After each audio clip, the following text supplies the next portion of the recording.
You know, I think the idea of white privilege is absolutely reprehensible. And it's not because white people aren't privileged.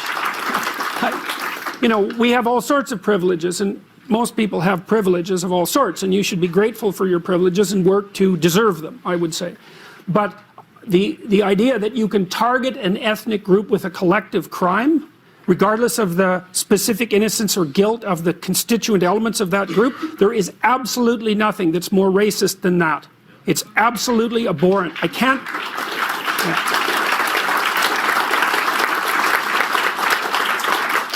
I mean, if you really want to know more about that sort of thing, you should read about the kulaks in the Soviet Union in the 1920s, K-U-L-A-K-S, because they were farmers who were very productive. They were the most productive element of the agricultural strata in Russia. And they were virtually all killed or raped and robbed by the collectivists who insisted that because they showed signs of wealth, they were criminals and robbers. So, and one of the consequences of the prosecution of the kulaks was the death of 6 million Ukrainians from a famine in the 1930s. The idea of collectively held guilt at the level of the individual as a legal or philosophical principle is dangerous. It's precisely the sort of danger that people who are really looking for trouble would push. So, and just a cursory glance at 20th century history should teach anyone who wants to know exactly how unacceptable that is. Woke white people, I'd like to ask you a favor.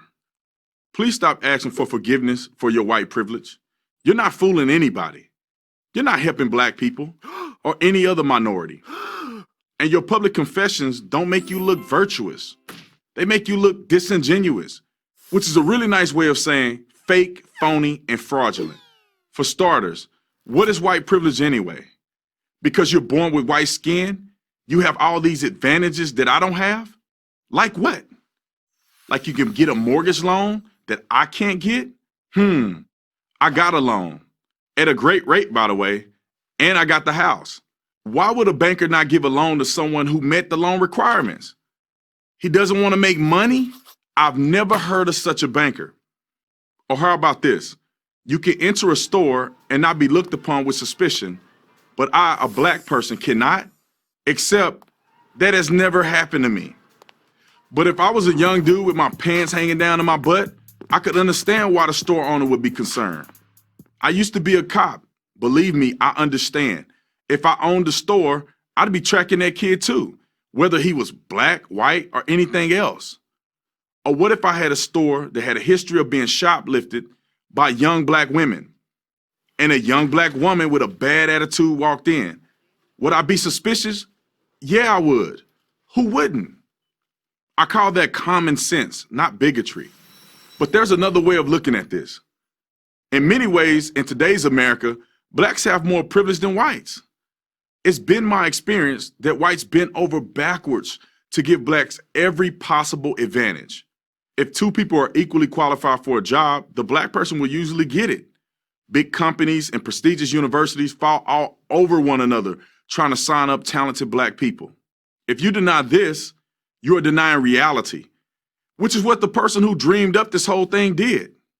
A professor of women's studies at Wellesley College by the name of Peggy McIntosh.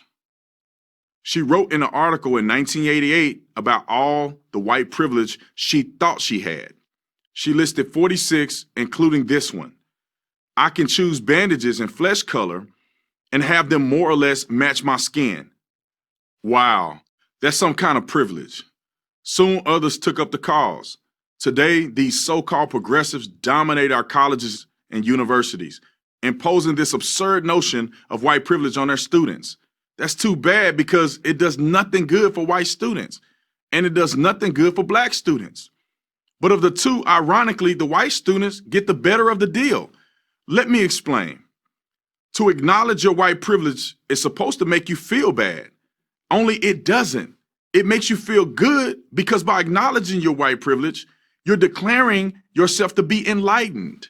And as a virtue bonus, it also makes you a better person than those whites who don't acknowledge their privilege. White privilege, which is supposed to make you feel bad, ends up making you feel good. Meanwhile, the real damage is to blacks. What makes whites feel good makes blacks angry. More than 50 years after the civil rights movement, the message is, you're still oppressed. How can this not create a victim mentality? And anyone of any color who sees himself as a victim gets angry. Now, I wouldn't deny for a second that there are privileges in life. They're all over the place. There's two-parent family privilege. That's huge. There's being lucky to be born in America privilege. There's good gene privilege.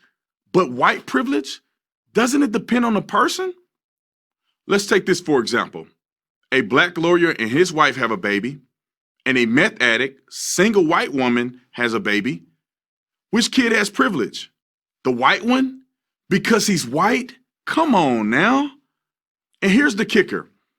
Even if it were true, all those claims about white privilege, so what? Would it change a single thing I did? If white people apologize for being white, is that supposed to help me? In what way? So let's be real. White privilege is an attempt by the left to divide Americans by race. It's all theory and all nonsense. If you want to fall for it, go ahead. It's a free country. But don't try to sell it to me. I'm an American who deal with my fellow Americans one-on-one. Try it. It works. I'm Brandon Tatum for Prager University.